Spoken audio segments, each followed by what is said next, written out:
toutes et à tous. Et comme vous pouvez le constater, ici, derrière nous, nous avons la montagne. Cet élément extraordinaire que nous avons à notre disposition, ici dans les Alpes italiennes. Alors, il s'agit de stage Yoga Tumu. Qu'est-ce que ça signifie? Eh bien, on a des activités le matin en extérieur. Première activité, méditation.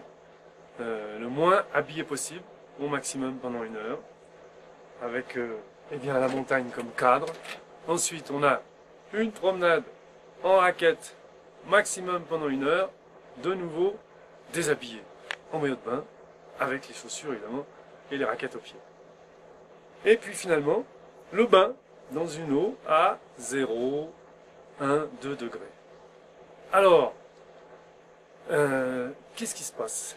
Dans leur quotidien, la plupart des gens, eh ben, ils se sentent souvent pas très en forme, une espèce de manque d'enthousiasme, une impression qu'ils pourraient avoir une vie différente, ils pourraient avoir plus de force intérieure, plus la pêche, plus d'envie dans leur quotidien et dans leurs activités. Et pourquoi eh bien, les gens ressentent ce genre de sensation?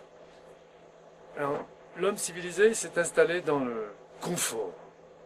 Et le confort, évidemment que ça a ses avantages.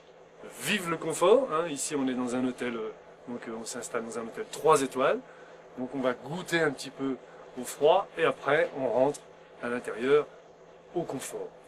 Mais il se passe que si on reste toujours dans le confort, eh bien les fonctions adaptatives de notre corps, c'est-à-dire la capacité de s'adapter aux difficultés de la vie, eh bien c'est s'installe une espèce endormissement physiologique.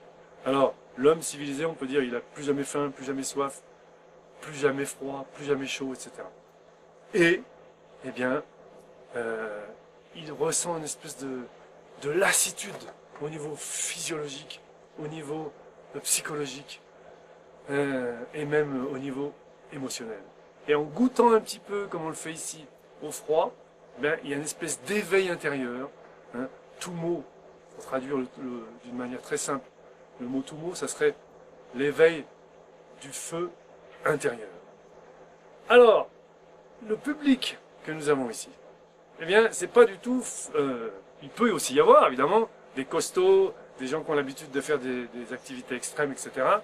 Mais la plupart des gens qui viennent ici, justement, sont des gens frileux, des gens qui ont des problèmes avec le froid. Et ils viennent ici et pour eux c'est une révélation.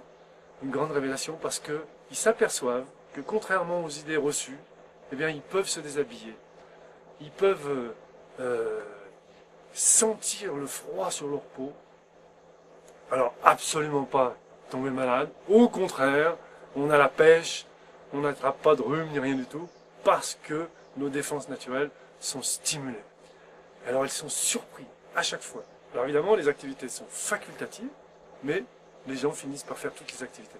Et cette semaine, eh bien, nous avons une femme qui est venue ici en vacances, accompagner donc une participante au stage, et elle a eu envie de faire le stage. Et c'était quelqu'un, donc à peu près la soixantaine, extrêmement frileuse, et qui a décidé de faire les activités. Elle a fait toutes les activités.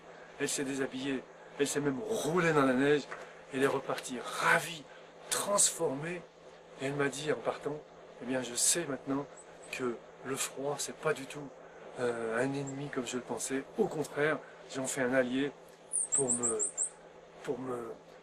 m'aider à retrouver en moi l'enthousiasme, la pêche et la santé.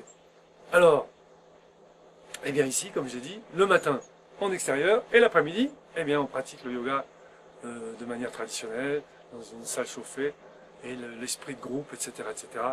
Il se passe vraiment des choses extraordinaires ici. Et ça, c'est un peu, comment dirais-je, un éveil de qualité que chacun d'entre nous a en lui, mais qui, pour des raisons que j'ai un peu expliquées avant, de trop s'installer dans le confort, eh bien, ces qualités, elles ne s'expriment pas. Et quand on est face à, par exemple, au froid, eh bien, ces qualités finissent par ressortir. Et très rapidement, en 1, 2, 3 jours, ça y est, ça s'exprime. parce que c'est là, c'est en nous. Et c'est quoi comme qualité? Eh bien c'est l'enthousiasme, c'est l'énergie, c'est la solidarité, et on ressort transformé de telles activités. Alors voilà, je vous laisse admirer la montagne, parce que c'est notre grande source d'inspiration.